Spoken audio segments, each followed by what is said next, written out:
Power doesn't hide in the shadows. Sometimes it sits on the boards, funds campaigns, shapes policy.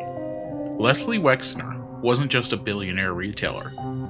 He was a political donor, a kingmaker, a gatekeeper to elite institutions. And for decades, the man operating inside that power, with access to the money, the planes, the properties, was Jeffrey Epstein. This is not conspiracy theory.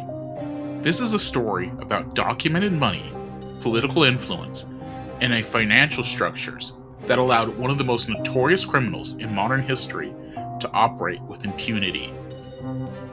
Leslie Wexner and his business empire, his political donations, his network of shell companies, and how all of it intersected with Jeffrey Epstein.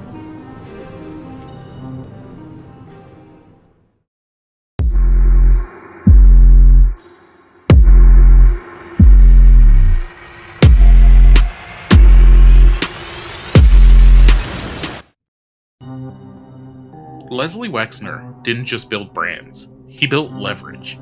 Through L Brands, Wexner controlled thousands of jobs, billions in revenue, and enormous cultural influence.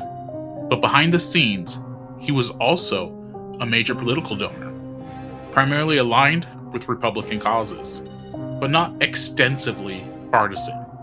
His money flowed to federal and state level candidates, policy groups, think tanks, pro-business lobbying efforts. This wasn't ideological charity.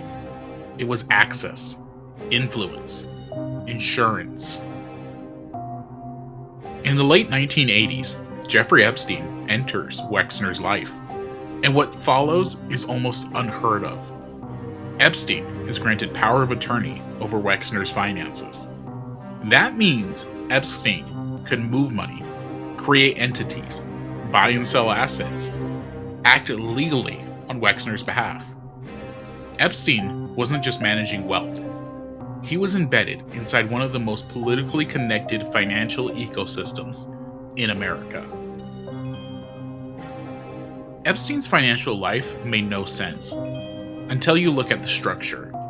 Dozens of LLCs, trusts, and shell corporations, many tied directly or indirectly to Wexner's money.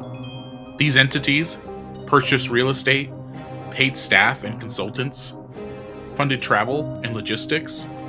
The Manhattan mansion, worth tens of millions, was transferred to Epstein for $1 through a Wexner-controlled entity. This isn't how normal financial relationships work. This is how assets disappear into legal fog. Epstein didn't just have money, he had insulation. When Epstein was first investigated in the early 2000s, the response from powerful institutions was muted. And here's what matters. Wexner's money touched lawmakers, universities, law enforcement-friendly charities.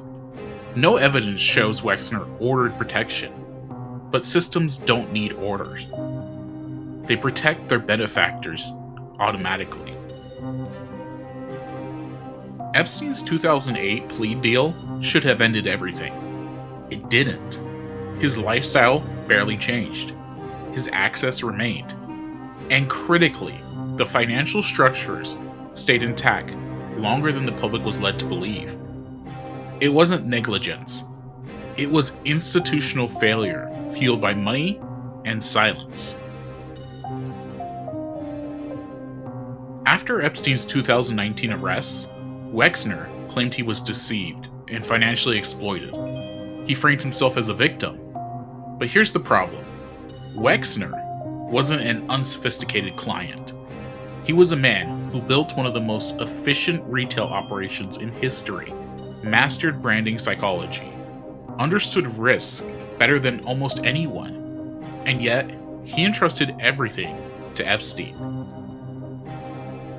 Without Leslie Wexner's money, without his shell companies, without his political reach, Jeffrey Epstein does not exist at scale. That doesn't make Wexner a criminal, it makes him a co-conspirator. But it does make him structurally responsible for enabling a system that failed catastrophically. Wealth doesn't just buy luxury, it buys silence, it buys patience, it buys delay. And for decades, that delay protected the wrong people and shielded Jeffrey Epstein.